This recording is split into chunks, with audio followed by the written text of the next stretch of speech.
साथियों, आप सभी का इस प्लेटफॉर्म पर स्वागत है। यहाँ पर हम लोग पश्चिम अफ्रीकी कंट्री बुर्किना फासो के बारे में चर्चा करेंगे। यह जो है आपके जो परीक्षा में मैपिंग से या जो करंट से संबंधित प्रश्न पूछे जाते हैं उस दृष्टिकोण से ये काफ़ी महत्वपूर्ण है। तो चलिए इसको आगे बढ़ते हैं। तो इसकी चर्चा हम लोग इसलिए कर रहे हैं क्योंकि अभी हाल ही में बुर्किना फासो में वहाँ की सेना के द्वारा सैन्य सत्ता परिवर्तन की घोषणा की गई है और वहाँ पर उन्होंने वहाँ के जो राष्ट्रपति रोज कबोरे हैं इनको पद से हटा करके बंधक बना लिया है। तो यहाँ पर हमारे लिए अब महत्वपूर्ण होता है इसकी जो जियोग्राफिकल लोकेशन है और यहाँ से जो महत्वपूर्ण फैक्ट जुड़े हुए हैं उनके बारे में जानना।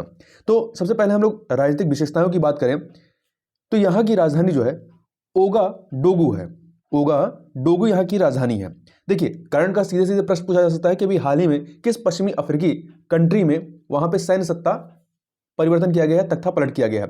तो इस तरीके करंट का क्वेश्चन हो सकता है और जियोग्राफिकल लोकेशन या मैपिंग के दृष्टिकोण से भी यहाँ पे प्रश्न बन सकता है।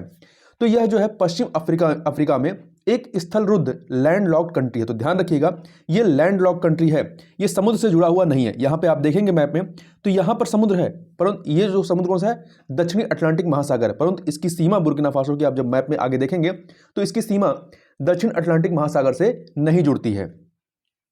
और यह जो है एक पूर्व फ्रांसीसी उपनिवेश था। इसने वर्ष 1960 में अपर वोल्टा गणराज्य के रूप में स्वतंत्रता प्राप्त की थी। मतलब इसका जो प्रारंभिक नाम था अपर वोल्टा गणराज्य था। अब इसका जो नाम बदला जाता है, यह बुर्किना फासो जो नाम रखा गया जिसका मतलब होता है अस्थिर लोगों की भूमि, ये जो है इनके द्वारा 1984 में कब अपनाया गया, 1984 में ये नया नाम इनका आता है बुर्किना फासो। अब यदि इसके पड़ोसी देशों की बात करें कि इसके पड़ोस में कौन कौन से देश हैं, तो इसके पड़ोस में 6 देश हैं। मतलब इसकी सीमाएं जो हैं 6 देशों से लगी हुई हैं। अब इसको आप मैप में देख सकते हैं। तो यहां पर आप देखेंगे तो नाइजर, बेनिन, टोगो, घाना, कोटे डी आइवर और ये आपका माली, ये कुल 6 देश हैं जिनसे ये अपनी सीमा साझा करता है। तो याद रखिएगा। इससे आगे चलते हैं।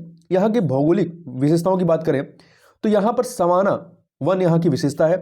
यह जो सवाना वन है यह उत्तर में घास भूमि, उत्तर में आप देखेंगे तो यहाँ पर घास भूमियाँ हैं और दक्षिण में बिरल वन के रूप में मौजूद हैं।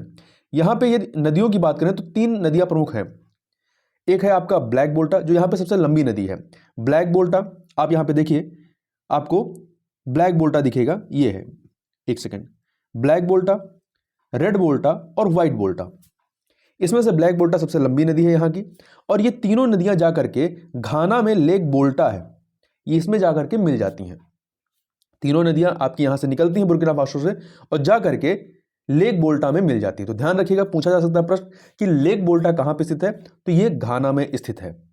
इसके अतिरिक्त यहाँ की जो प्रमुख जातीय भाषाई समूह है वो है मोशी और यहाँ पर प्राकृतिक संसाधन सीमित हैं, फिर भी यहाँ पर स्वर्ण, मैग्नीज, चूना पत्थर आदि यहाँ पर पाए जाते हैं। तो इस प्रकार से यहाँ पर हम लोगों ने इन चीज़ों को देखा। तो इस वीडियो में बस इतना ही, मिलते हैं नेक्स्ट वीडियो में, तब तक के लिए बहुत बहुत धन्यवाद।